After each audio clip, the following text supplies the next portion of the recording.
Israel लवकरच इराणवर हल्ला करण्याच्या तयारीत आहे। इस्रायलचे पंतप्रधान बेंजामिन नेतन्याहू अमेरिकेचे राष्ट्राध्यक्ष डोनाल्ड ट्रम्प यांची भेट घेणार आहे। याच भेटीत पुढील स्ट्रॅटेजीबाबत माहिती दिली जाणार आहे असं कळतंय।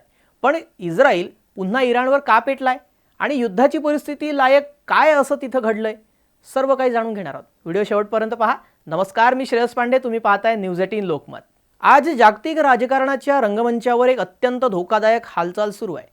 इराणच्या बॅलिस्टिक मिसाईल प्रोग्राममुळे अस्वस्थ झालेला इस्रायल आता पुन्हा एकदा थेट लष्करी कारवाईच्या तयारीत असल्याचं समोर आलंय। 29 डिसेंबर रोजी इस्रायलचे पंतप्रधान बेंजामिन नेतन्याहू अमेरिकेचे राष्ट्राध्यक्ष डोनाल्ड ट्रम्प यांची भेट घेणार आहे अशी माहिती मिळाली आहे आणि याच भेटीमध्ये खरी स्ट्रॅटेजी जी आहे ती चर्चेत घेतली जाणार आहे। या भेटीमध्ये इराण विरोधातील पुढील युद्धनीतीवर सविस्तर चर्चा होण्याची शक्यता आहे आणि इराणच्या अधिकाऱ्यांचा दावा आहे की इराणच्या मिसाईल प्रोग्रामवर हल्ला व्हावा अशी इच्छा खुद ट्रम्प यांनीच म्हटली आहे। महत्त्वाचं म्हणजे इस्रायल याआधी या विषयावर अमेरिकन अधिकाऱ्यांशी चर्चा करत आलेला आहे। दरम्यान आंतरराष्ट्रीय अणुऊर्जा आणि अणुऊर्जेचे संस्थेचे जे महासंचालक राफेल ग्रोसी यांनी एक गंभीर इशारा दिलाय। त्यांच्या मते IAEA ला अजूनही इराणच्या सर्वात संवेदनशील अणुस्थळांपर्यंत पोहोचता आलेलं नाही आहे। नतांज, इस्फानह आणि फोर्डो ही 3 ठिकाणं आहेत जिथे मोठ्या प्रमाणामध्ये अणुसाहित्य आणि अत्यंत महत्त्वाची उपकरणं असल्याचं सांगितलं जात आहे।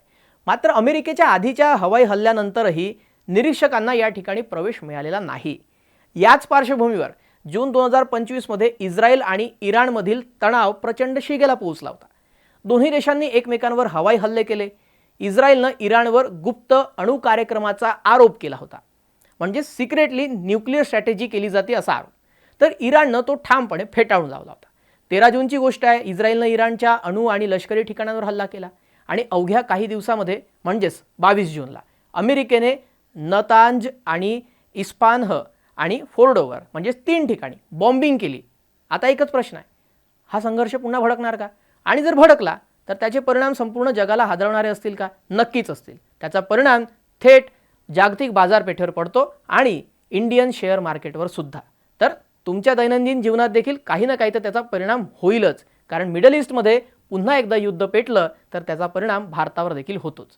काय याबाबत आता पुढची घडामोड होते ते आम्ही तुम्हाला अपडेटमध्ये सांगूच। तुर्तास हा व्हिडिओ पाहण्यासाठी धन्यवाद आणि व्हिडिओ आवडला असेल तर लाईक करा, शेअर करा आणि तुमचं काय मत असेल तर कमेंट करा। भेटूया नव्या एका ग्लोबल अपडेटसह। नमस्कार।